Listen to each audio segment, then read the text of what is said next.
untuk mau menerima tawaran Allah ini.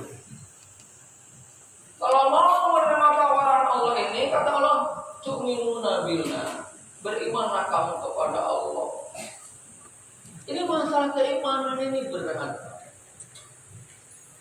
Berbicara keimanan adalah berbicara kepercayaan kita kepada Allah. Kita percaya tidak bahwa Allah itu pasti mendengar. Ketika orang lain tidak mendengar, ketika orang lain tidak tahu, Allah pasti tahu. Kita ini kebiasaan sebenarnya, inginnya dilihat oleh orang. Padahal Allah pasti melihat. Allah pasti mengawasi dan lain sebagainya. Kita percaya sama Allah setiap jengkal yang kita lakukan. Fama ya'mal misqal dzarratin khairan yara. Wa may ya'mal misqal dzarratin syarran yara. Sekecil apapun kebaikan yang kita lakukan, sekecil apapun keburukan yang kita lakukan, Allah pasti melihat. Ya Rabbi, Allah melihat. Itu pasti. Tapi seringkali amal itu kita percayakan kepada orang lain. Apa maksudnya? Ketika kita berbuat baik, kita tidak dipuji oleh orang, tidak disanjung oleh orang, maka kita kesal sama orang lain. Capek-capek gua, udah kayak begini gua, lu masih gak melihat gua. Ada sebuah, kurang tahu ini kisah nyata atau kisah inspiratif terhadap seorang wanita yang dia melihat sebuah ular terbakar. Dia pun tidak tega, ditolong oleh dia. Katanya mau digetaran. Akhirnya dengan refleks dia banting lagi itu ular. Kok sakitnya yang luar biasa. Kemudian dia menemukan ranting. Kemudian tetap dia ambil ular itu.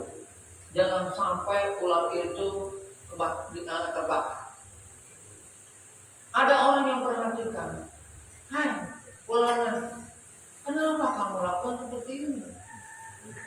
Bukankah ular itu binatang yang untuk apa manfaatnya, bahasa mudanya begitu? Dan kau telah digigitnya pula.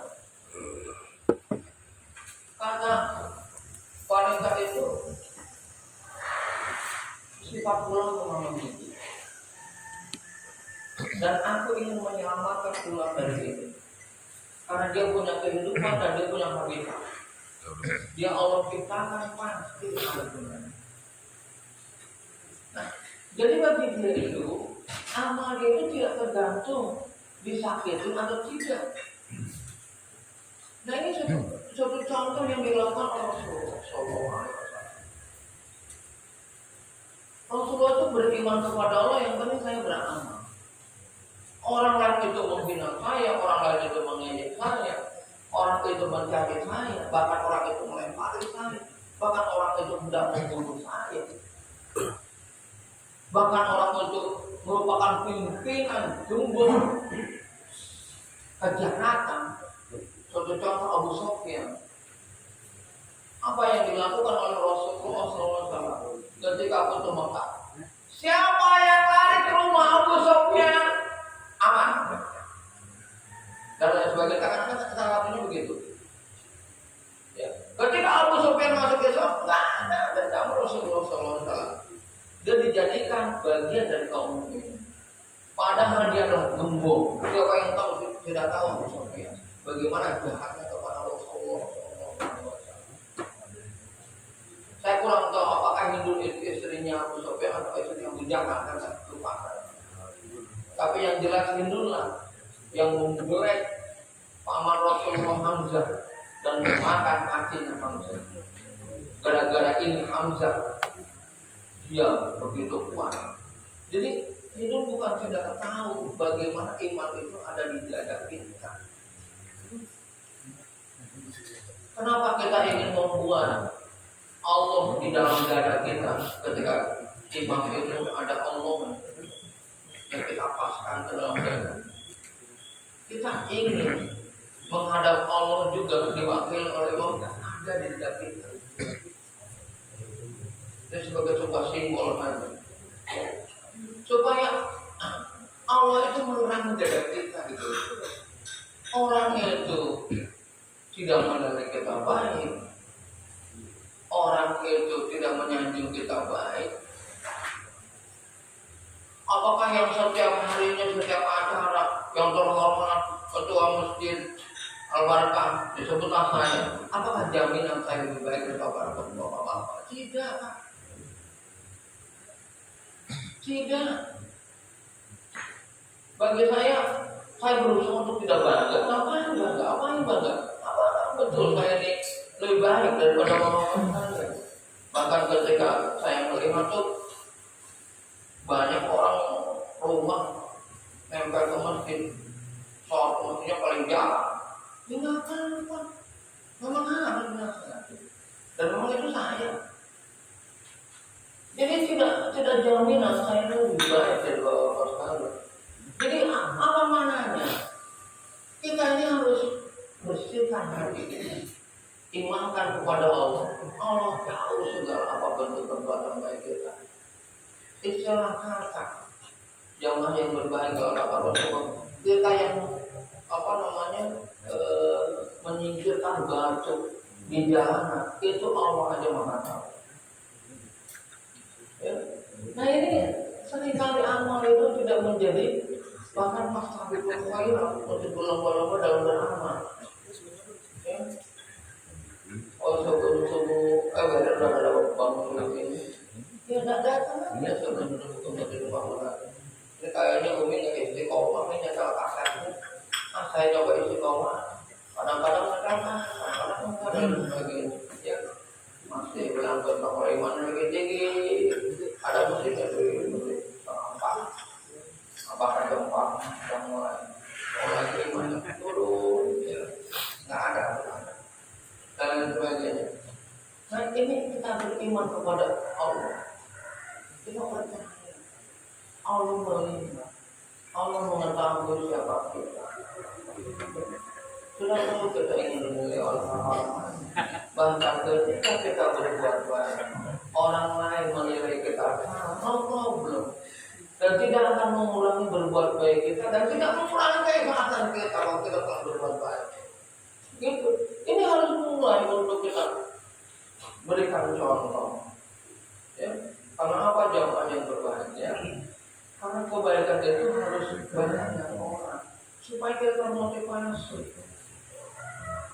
Jadi kalau masjid ini banyak orang, kita senang. Kayak orang jualan aja yang berbahagia.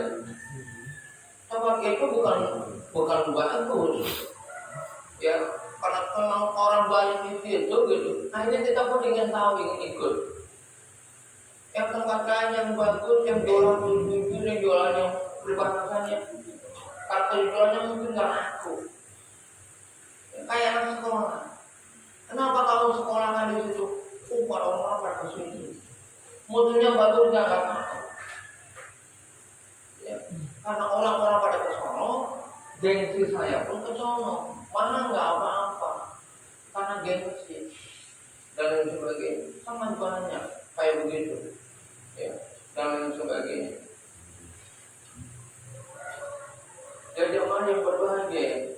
Jadi beriman kepada Allah. Perbuatan kita sebagainya itu bukan karena orang lain, bukan karena menjadi orang lain, bukan karena dipuji orang lain. Kalau ketika kita ingin berbuat istiqomah itu. Karena jangankan begitu, Pak. Kadang-kadang zaman dulu kita dengar saja orang Kalau kerja itu sampai ngelumut gitu, artinya sampai ada lumutnya. Kalau dalam sholat itu bukan Allah ingin menilai asari sujudnya, bekas sujudnya bukan, supaya kamu terbiasa, sehingga menjadi ciri bahwa kamu itu bukan pentingnya kita asari sujud, bukan. Untuk apa asari sujud? Kalau bapak ingin asari sujud, di dalam itu aku juga bisa. Ya. Bukan Allah akan menilai itu, ada bekasnya gitu loh. Sholat istiqomah ada bekasnya, baca Al-Quran istiqomah ada bekas, dan sebagainya kan seperti itu. Jadi berbekas. Untuk melihat bekas itu ya sudah sama, tidak mudah ya Pak ya. Nah beriman kita kepada Allah Subhanahu wa Ta'ala, percaya kepada Allah. Allah itu maha melihat, Allah itu maha menyaksikan, Allah itu maha mencatat. Ya, dan lain sebagainya. Tidak ada apa namanya sebutir daun durian yang jatuh ke bumi Allah tidak melihat. Ya.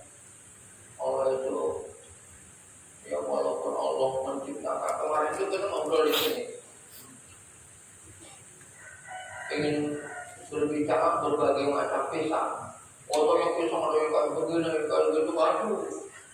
Mungkin bahasanya 50 coklat jenis pisang juga akhirnya ada.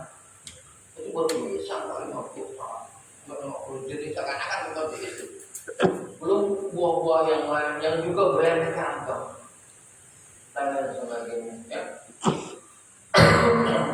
Nah itu Allah tahu, Allah yang menciptakan keberaneka-ragaman.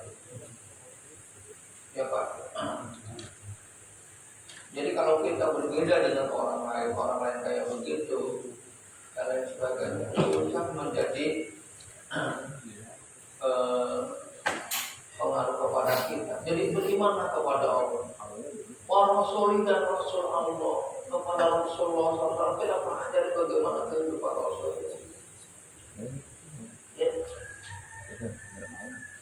Ya kita pelajari bagaimana. Terus senang ada kita kurang banyak paham tentang sejarah Rasulullah ini. Ya. Jamaah yang berbahagia kadang-kadang kita tak asing aja kurang. Ya. Bahkan padahal sangat terasa kepada kita ketika kita membaca salawat Tuhan. Rasulullah itu adalah memang kekasih Allah. Sebenarnya kita harus ikutin bagaimana perjalanan beliau, bagaimana semangat beliau, bagaimana membantunya beliau dan lain sebagainya, bagaimana kasih sayangnya beliau.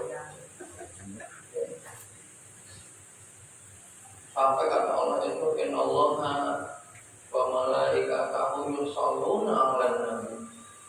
Ya ayyuhalladzina amanu shollu 'alaihi wa sallimu taslima. Sampai bersalawat. Apakah Nabi Muhammad dulu tadi kaki dicaci, dibilang gila, dihina? Oh, sampai seorang kakek-kakek yang disuapin sama Rasulullah SAW itu disuapin pada mulutnya menghina terus Rasulullah SAW. Tapi Rasulullah terus menyuapi si kakek buta itu. Allah sampai seperti itu. Kalau kita nilainya kayak begitu, dihina kayak begitu, itu langsung dibantu ke mukanya semua kan, jangan bawakan dari rumah. Nah itu, jadi Rasulullah itu pekerjaan begitu. Jangan meneladani yang lain kalau tidak sesuai dengan bagaimana perilaku kehidupan Rasulullah SAW. Kadang-kadang kita ini terpesona pada orang yang pakaiannya jubah dan sebagainya. Nggak tahunya si Kiki. Ya Ki itu dia. Ki. Itu. Nggak tahunya dia itu. Kita terpesona oleh pakaian, oleh penampilan, oleh kehormatan orang. Terpesona oleh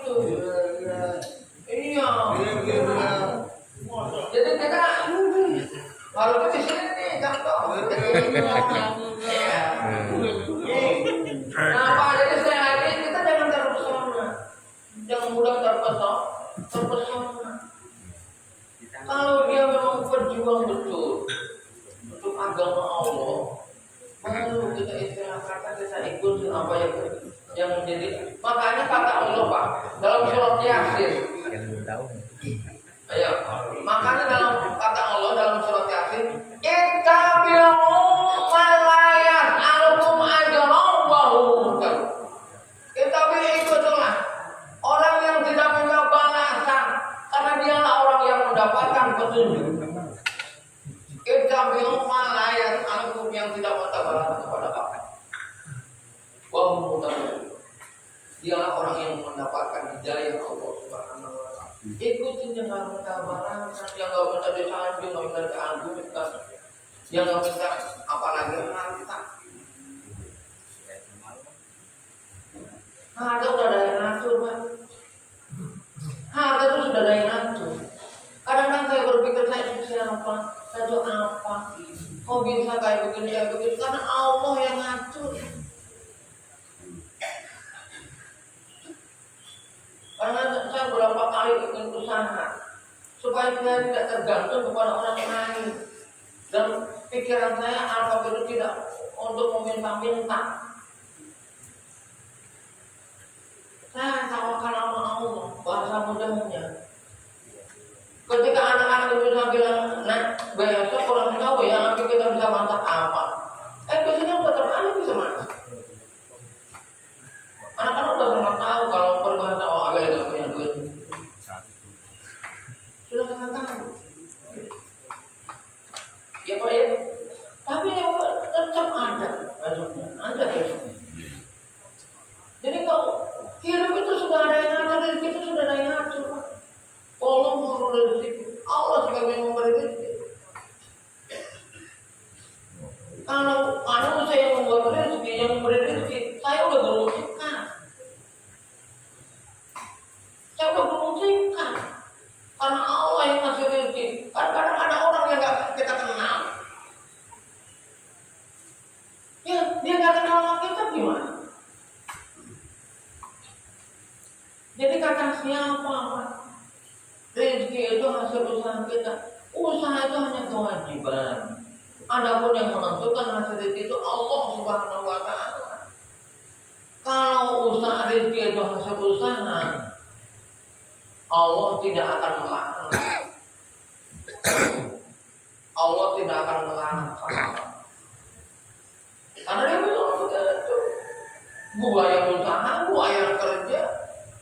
Hasilnya lu yang minta, nggak bisa salah.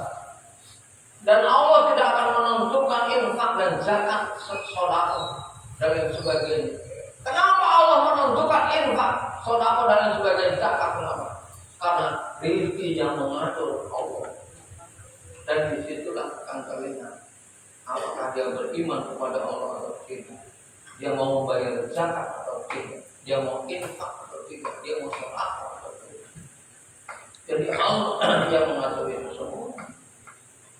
Jadi kalau kita mengharapkan manusia yang memberikan rezeki, saya datang pada seorang, saya sampaikan,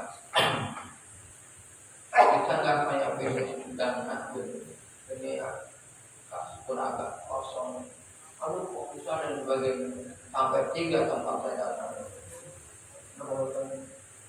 Bagi saya tidak menjadi luka karena hanya kewajiban. Karena Allah pasti kasih jalur yang lain. Betul saja. Jadi rezeki itu sudah ada yang ngatur, Pak. Jadi kerja saya, pribadi saya minta pinjaman ke sana, minta pinjaman ke sini, minta pinjaman ke sana, pribadi saya. Itu hanya sebuah usaha yang harus maksimal. Tapi tidak boleh melukai hati. Tidak boleh melukai hati.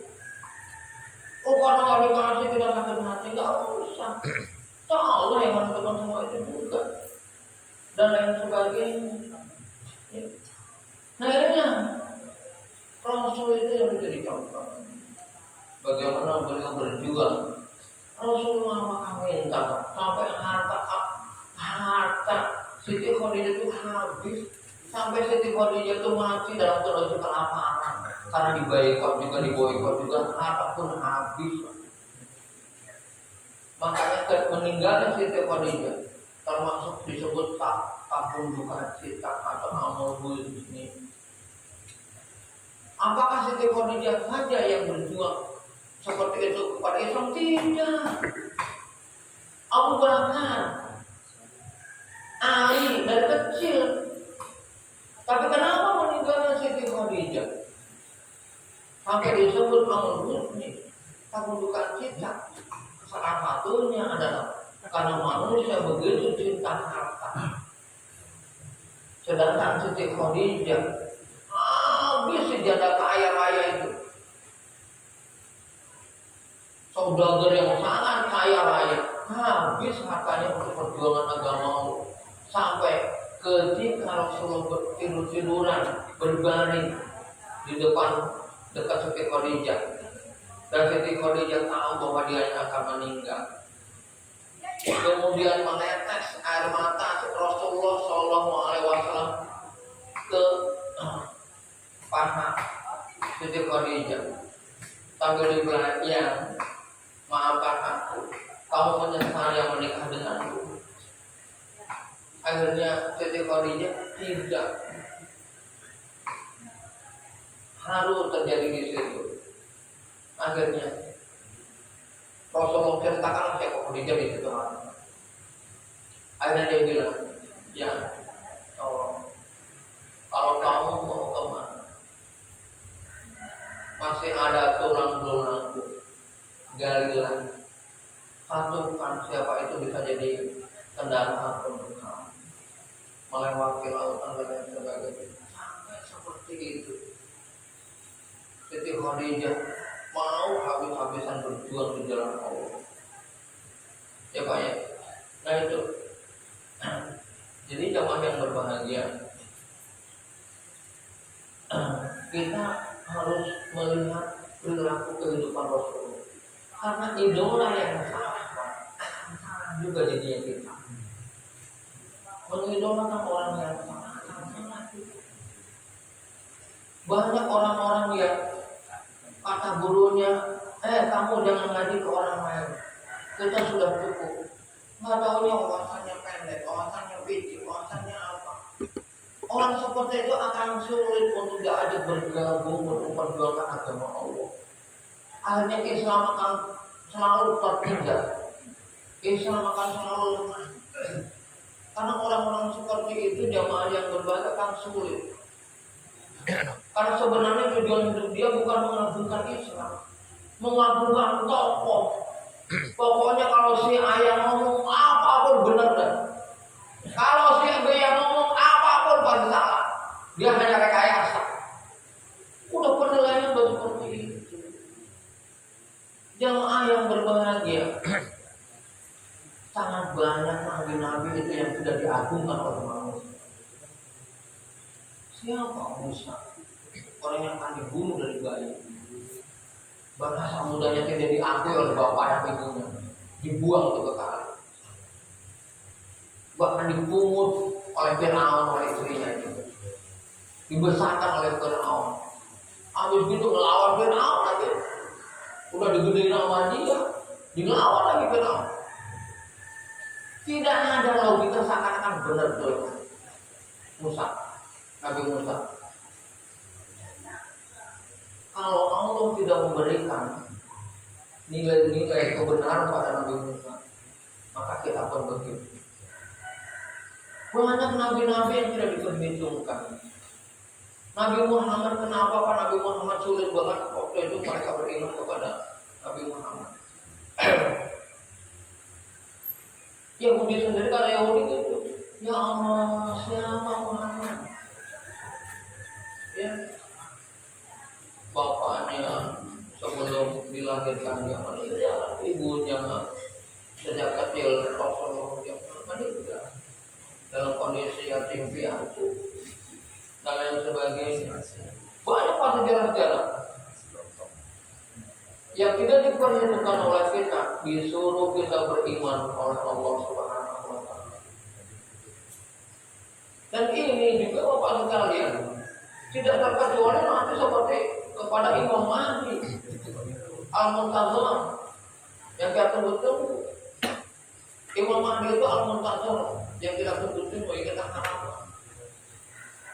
ketika Allah pilih bukan orang yang berkelas, karena selalu image kita itu siapa yang perlu kita ini? Pertama kaya, kedua kalau begini, ketiga kalau begitu. Kalau sudah kalau kan ya dan sebagainya. Rasulullah itu diagungkan oleh kita sekarang karena kita sudah mulai berbicara dan sudah Allah akui. Oleh sebab itu Allah mengharapkan sekarang kamu mengagungkan Rasulullah itu bukan karena aku yang mengangkat kita bisa, karena dilihat kalau kita mampu melihat keimanan beliau yang luar biasa. Makanya kita sering kali memanggil Rasulullah itu sebagai Al-Mustafa wal Mukhtar. Allah yang memilih Rasulullah karena ada kriterianya. Nah kriterianya itu yang harus dikatakan. Rasulullah yang bersih perjuangannya hanya untuk agama, hanya untuk membangun agama Allah. Kita kadang-kadang betul Pak kita ini mau untuk membangun agama Allah. Untuk membangun apa tahu itu?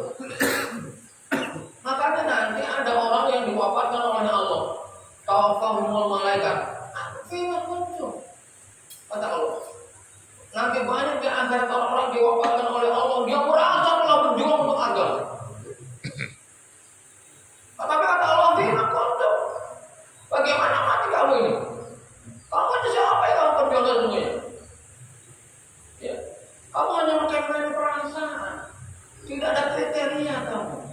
Tidak terlihat kriteria bahwa kamu ingin menjadikan Al-Quran sebagai imam, sebagai petunjuk, sebagai pedoman. Tidak pernah kamu ketika orang menyampaikan Al-Quran tidak terpacu. Makanya dalam surat apa ya? Saya lupa itu. Yang idza tuliyat alaihim ayatuhu, jika dibacakan ayat Al-Quran imannya menambah. Idza tukirat, jika dibacakan di sebelum Allah mentakuti. Jadi bacakan ayat-ayat Allah diam saja. Ya.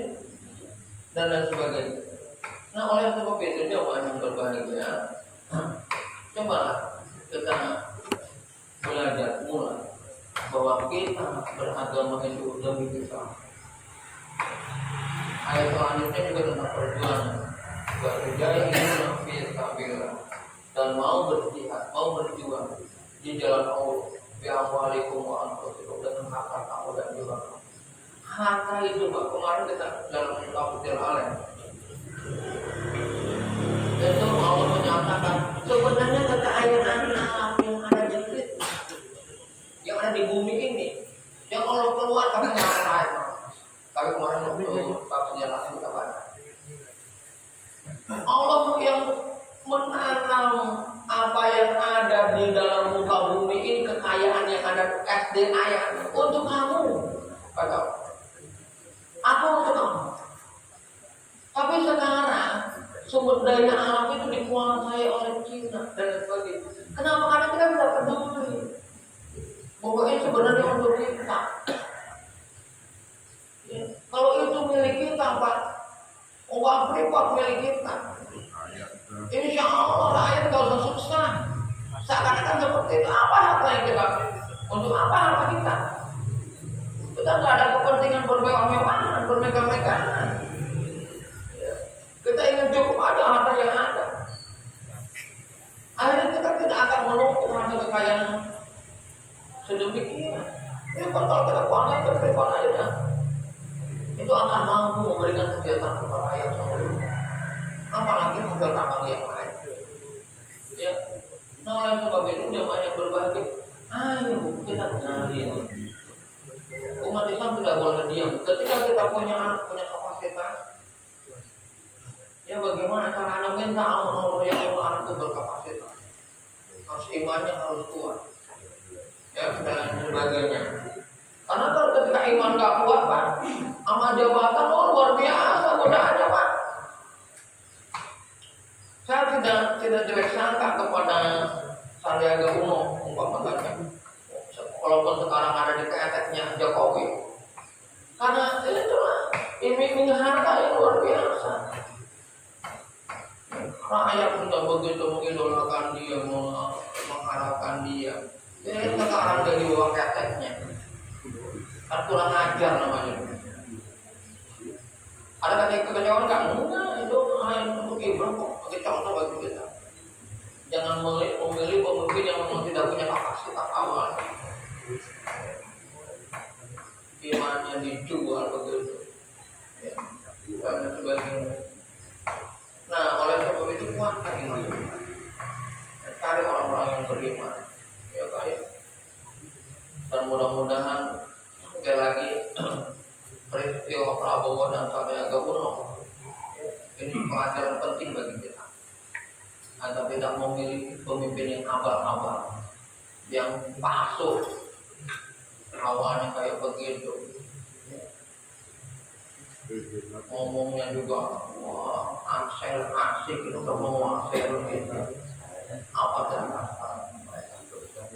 ya Pak ya. Jadi Bapak sekalian ini mohon maaf, ulama harus berani bicara politik seperti ini. Mau dicaci, mau dimaki, mau di ulama-ulama zaman dulu di penjara semua Pak. Matinya pada kayak begitu kenapa? Karena membuka mata umat. Karena membuka mata umat. Angkan-angkan di masjid. Padahal iman digerogotin oleh sedemikian rupa. Saya entah kenapa Pak ya, bahasa mudahnya seringlah nonton TV, saya nyari yang ada pendidikannya di TV. Saya cari juga pendidikan Quran, saya kakek untuk SD, untuk SMP, nggak ada Pak ini bulan kepaksuan. Yang ada corona terus Pak. Beragam nggak ada corona terus. Ngapain apa nakut-nakutin ngomong bagaimana? Jadi ini ngomong ruang guru apa ruang guru?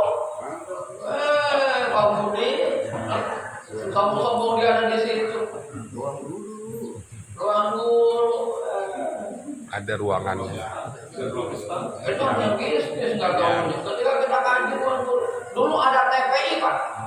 Agak lumayan TPI. Hah? Iya, tapi sekarang TPI jadi apa itu? FMC. Bisnis. Ya, jadi bapak sekalian bagi saya, ulama itu harus berani membuka mata kenyataan umat. Kalau Rasulullah itu bapak sekalian hanya sebentar sholat, beliau akan diperangi dan akan berperang. Kalau hanya sekedar baca sholat, ngapain? Apa yang membuat perang? Orang sholat. Tapi kenapa Rasulullah berperang? Sampai sebagian hidupnya dihabiskan untuk berperang. Dan terakhir bapak sekalian, saya tidak panjang salam. Dalikum khairul lakum, itulah yang terbaik bagi kamu. Jika kamu tahu, kalau kita tahu itu yang terbaik bagi kita. Ya, jadi tergantung kita mau tahu atau tidak. Ya. Mudah-mudahan Allah memberi kita dengan taufik. Mudah-mudahan dijadikan orang yang taat dan dipilih oleh Allah sebagai hamba-hambanya yang saleh, hamba-hambanya yang ikhlas, hamba-hambanya yang memang ingin taat. Bila kita wal